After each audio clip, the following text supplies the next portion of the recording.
Pagod na ba kayong makipag-away sa teenager ninyo? Sinusubukan yung kausapin pero lagi kayong pinagsasarahan ng pinto. Yung kahit mag-effort kayo, paulit-ulit lang na nagiging pasaway. Minsan, naiisip ninyo, Teacher Tina hopeless na. Wala nang magbabago. Let's talk about something very important in parenting. It's reset, repair, and rules. For parents na halos sumusuko na. Reset, repair, and rules are very powerful concepts in parenting. Reset means hinto muna. Hindi lahat kailangang ayusin agad-agad. Pahinga muna, lalo na kung nagkakainitan kayo ng teenager ninyo. Walk away with love and cool down. Repair means you go back.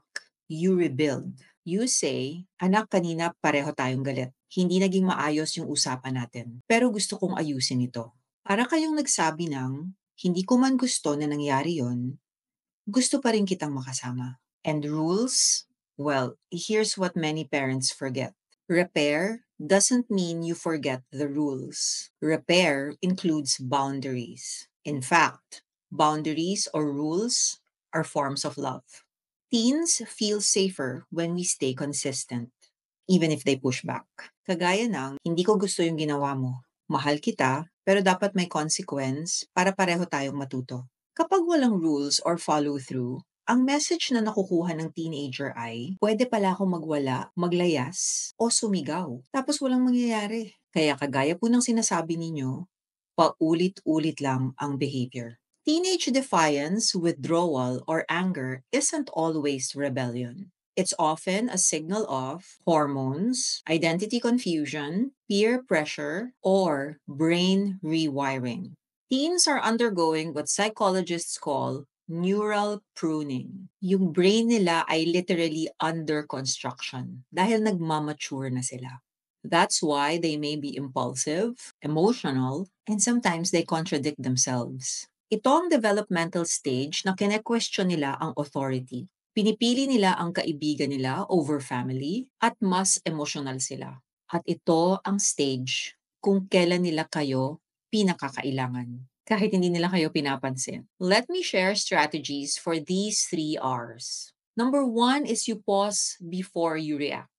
Emotional flooding is real for both of you. Instead of arguing back, you can say, Anak, I want to talk when we're both calm. I'll step away for now. Number 2, apologize first if you need to. Modeling vulnerability doesn't diminish your authority. It actually deepens trust. Kagaya ng, Anak, kanina nasigawan kita. Hindi ko dapat ginawa yun. Number 3, you have to create safe spaces to talk. Teens open up in small windows. Yung naglalakad lang kayo, kumakain kayo ng dinner, or nasa loob lang kayo ng sasakyan. Don't force deep talks right away. You just need to be present when that window opens. Sometimes presence repair more than words. Number 4, affirm their emotions without enabling disrespect. Kagaya ng, naiintindihan kong nahihirapan ka, pero hindi okay yung sisigawan mo ko. Let's find a better way to talk. Number 5, follow through. I see in the comments about discipline, some of you say, sinabihan ko na yung teenager ko, Teacher Tina, na wag umalis, alis pa rin siya ng alis. Sinabihan ko na siya about the rules in gadget use, pero lagi pa rin niyang kinukuha yung gadget pag tinatago ko. Ang tanong ko lagi sa mga nagko-comment ng ganun ay, so ano po yung consequence nung nangyari yon? And most of you don't answer back. Kung wala pong follow-through, wala pong pagbabago, walang stability, at walang respeto. So yes, reset means calm. Repair means connection. But rules means stability. And all three are needed. If you're parenting a teen who feels very far away from you, if you've tried everything and you still feel rejected, if you're exhausted and you feel that you're already failing, I want you to remember this. Your teenager still needs you.